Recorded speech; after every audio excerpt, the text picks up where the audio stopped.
Hello friends, welcome to our cooking channel Bharati Creation. આજે આપણે બનાવીશું નાસ્તામાં ખાઈ શકાય તેમજ 1 થી 2 દિવસ માટે સ્ટોર કરી શકાય તેવા મિક્સ વેજીટેબલ મુઠિયા તો તમે બહુ બનાવતા હશો, પરંતુ એક વખત આ મુઠિયાની રેસીપી જરૂર ટ્રાય કરજો. ખૂબ જ ટેસ્ટી બને છે અને હેલ્ધી તો છે જ. તો ચાલો બનાવીએ.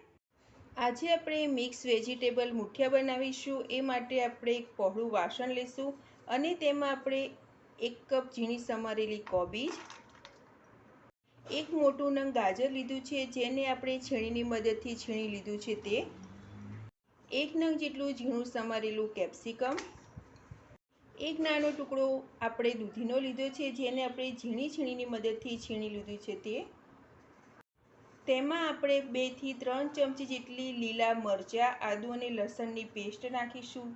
આપણે અત્યારે લીલા મરચાંનો વધારે ઉપયોગ કરીશું, લાલ મરચું ઓછું ઉપયોગમાં લઈશું. તેની સાથે આપણે બીજા મસાલા પણ કરી લઈશું, જેમાં અડધી ચમચી ગરમ મસાલો, અડધી ચમચી હળદર, અડધી ચમચી લાલ મરચું પાવડર. આપણે જે તીખા લીલા મરચાં લીધા છે તે તીખા હોય તેવા લીધા છે, એટલે આપણે લાલ મરચું ઓછું ઉપયોગમાં લઈશું. 1 મોટી ચમચી ધાણા જીરું પાવડર, અડધી ચમચી જેટલો અજમો લીધો છે જેને આપણે આવી રીતે હાથેથી મસળીને પછી સાથે મિક્સ કરીશું. આ મુઠિયા સહેજ ગળ્યા, ખાટા અને તીખા હોય છે, એટલે આપણે 1 મોટી ચમચી જેટલી ખાંડ લઈશું. ખાંડની જગ્યાએ તમે ગોળ પણ લઈ શકો છો. સહેજ મુઠિયામાં ખટાશ લાવવા માટે આપણે 1 લીંબુનો રસ તેમજ નટી ટેસ્ટ આવે એ માટે 1 ચમચી જેટલા આપણે તલ લઈશું. મુઠિયામાં તલ અત્યારે મિક્સ કરવાથી તે ખૂબ જ ટેસ્ટી બને છે. તેમાં હવે આપણે ટેસ્ટ પ્રમાણે મીઠું મિક્સ કરીશું. તેમાં આપણે અડધો કપ જેટલા ઝીણા સમારેલા લીલા ધાણા લીધા છે તે મિક્સ કરીશું. મુઠિયા આપણા સરસ સોફ્ટ બને એ માટે 1 ચમચી જેટલું તેલ લઈશું. અત્યારે આપણે આ મુઠિયા બનાવીએ છીએ તેમાં કોઈ ઈનો કે સોડાનો ઉપયોગ કરીશું નહીં, તો પણ આપણા મુઠિયા સરસ રીતે સોફ્ટ બનશે. હવે પહેલાં આપણે લોટનો ઉપયોગ કરીશું નહીં. જે મસાલા લીધા છે તેને આપણે વેજીટેબલમાં સારી રીતે મસળીને મિક્સ કરી લઈશું, જેથી આનો ટેસ્ટ વધારે સારો આવે. આપણે લોટને પછી મિક્સ કરીશું. જે વેજીટેબલમાં નેચરલી પાણી હશે તે રિલીઝ થશે અને આપણે પાણીનો ઉપયોગ કર્યા વગર જ આ લોટ બાંધવાનો છે. એટલે પહેલાં આપણે સાથે મસળીને બધા જ વેજીટેબલ અને મસાલાને સાથે મિક્સ કરી લઈએ, અને તમે જોશો તો તેમાંથી નેચરલી પાણી નીકળશે જ. તો આપણે મસળીને સાથે મિક્સ કરી લઈએ. મસાલા આપણે બધા સરસ રીતે મિક્સ કરી દીધા છે અને આપણે જોશું તો આપણું મિશ્રણ છે પહેલાં કરતાં સહેજ લીલું થઈ ગયું છે. હવે તેમાં આપણે જરૂર પ્રમાણે લોટ મિક્સ કરીશું. અત્યારે આપણે 3 થી 4 ચમચી જેટલો ચણાનો લોટ લઈશું. તેનાથી મુઠિયામાં બાઇન્ડિંગ સરસ રીતે આવશે. અને અત્યારે આપણે અડધો કપ જેટલો ઘઉંનો જે મોટો લોટ હોય છે તે લીધો છે. પહેલાં બંને લોટને આપણે મિક્સ કરી લઈશું, પછી જરૂર પ્રમાણે આપણે આમાં લોટ બીજો મિક્સ કરતા જશું. અત્યારે મેં ઘઉંનો કકરો લોટ લીધો છે. જો તમારી પાસે મોટો આવો કકરો લોટ ન હોય તો તમે ઝીણો રોટલીનો લોટ અને 2 ચમચી જેટલો સોજીનો લોટ મિક્સ કરીને પણ આ મુઠિયાનો લોટ બાંધી શકો છો. તેમજ તમારે જો બીજો જુવારનો લોટ, મકાઈનો લોટ મિક્સ કરવો હોય તો એ લોટ લઈને પણ તમે મિક્સ વેજીટેબલ મુઠિયા બનાવી શકો છો. હવે આપણે આમાં જરૂર પ્રમાણે મોટો લોટ મિક્સ કરીને આપણે સાથે લોટ બાંધી લઈએ.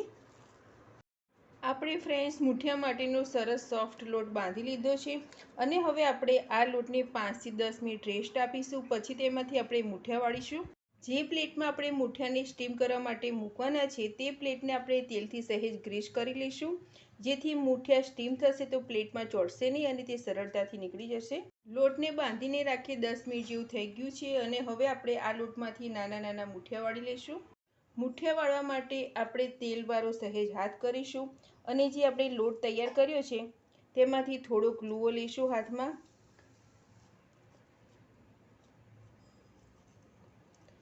અને આપણે આવી રીતે નાના નાના મુઠિયા તૈયાર કરી લઈશું. મુઠિયાને સ્ટીમ કરવા માટેનું સ્ટીમર આપણું ગરમ થઈ ગયું છે. તેમાં હવે આપણે આ મુઠિયાની પ્લેટ મૂકીશું અને મીડિયમ ટુ હાઈ ફ્લેમ પર આ મુઠિયાને આપણે 15 થી 20 મિનિટ માટે સ્ટીમ કરી લઈશું. 15 થી 20 મિનિટ પછી આપણે ચેક કરીશું તો આપણે જોઈશું આપણા મુઠિયા સરસ રીતે સ્ટીમ થઈ ગયા છે. અને હવે આપણે મુઠિયાની પ્લેટને સહેજ ઠંડી થવા દઈશું. મુઠિયા એકદમ સરસ રીતે ઠંડા થઈ ગયા છે. હવે તેને આપણે કટ કરીશું. મુઠિયા ઠંડા થાય પછી તેને કટ કરીશું, તે પ્રોપર શેપમાં આવશે અને આપણે જોશું તો આપણા મુઠિયા છે તે સરસ રીતે એકદમ સોફ્ટ બન્યા છે। તો આપણે બધા જ મુઠિયાને આ રીતે કટ કરી લઈએ। મુઠિયાને આપણે સરસ રીતે કટ કરી લીધા છે, પરંતુ મુઠિયા હજી સરસ વધારે અને ટેસ્ટી લાગે એ માટે આપણે એક વઘાર કરીશું। મુઠિયાનો વઘાર કરવા માટે આપણે એક પેન લીધું છે અને તેને ગેસ પર ગરમ કરવા માટે મૂકીશું। તેમાં આપણે 2 ચમચી જેટલું તેલ લઈશું। આપણે સાવ ઓછા તેલનો ઉપયોગ કરીને આ મુઠિયાનો વઘાર કરીશું। તેલ સહેજ ગરમ થયા પછી તેમાં આપણે અડધી ચમચી જેટલી રાઈ લઈશું અને રાઈને આપણે સારી રીતે ફૂટવા દઈશું। પછી તેમાં આપણે અડધી ચમચી જેટલું જીરું લઈશું, સહેજ પિંચ જેટલી હિંગ, 6 થી 7 મીઠા લીમડાના પાન અને 2 આપણે લીલા મરચાં લીધા છે જેને મોટી સ્લાઇસમાં કટ કરેલા છે તે, 1 ચમચી જેટલા તલ, બધું તેલમાં સરસ રીતે સાંતળી લઈશું। આપણે તેલમાં સરસ રીતે સંતળાઈ જાય પછી આપણે જે મુઠિયાને કટ કરીને રાખ્યા છે તે મિક્સ કરીશું અને વઘારમાં આ મુઠિયાને આપણે સારી રીતે મિક્સ કરી લઈશું।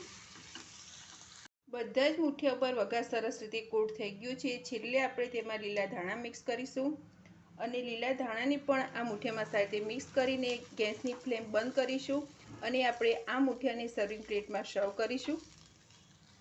તો ફ્રેન્ડ્સ, તૈયાર છે સવારમાં ચા સાથે ખાવાની મજા પડે તેવા તેમજ નાના બાળકોને લંચ બોક્સમાં આપી શકાય તેવા મિક્સ વેજીટેબલ મુઠિયા। આ મુઠિયાને આપણે ચા સાથે લઈ શકીએ છીએ તેમજ ટમેટો કેચઅપ સાથે પણ ખાવાની ખૂબ જ મજા પડે છે।